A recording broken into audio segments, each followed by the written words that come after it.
mag-abigat ka na tayong amin na apo. Ayan. Pumalakpak ulit. Okay, taga-Dagupan po tayo.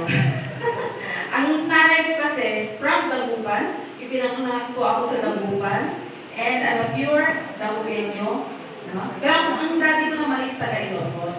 Pero ipinanganak na ako sa Dagupan. Doon na rin ako nag-aral ng hanggang high school first year. Then, nagpunta kami ng Ilocos. Tapos balik ulit ng Dagupan. Ang isa umiiwa, ini Balay Maker, Pangasinan, Ilocano, English, Tagalog, minsan mayroong kapagpangan, and amin la ako. Di ba? Amin la. Okay. Sa ating, of course, pinakamamahal na mayor, okay? Na siyempre,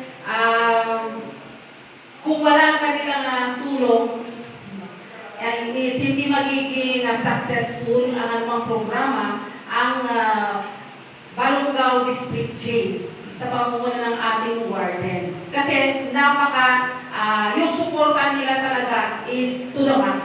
Okay, palakpakan po natin.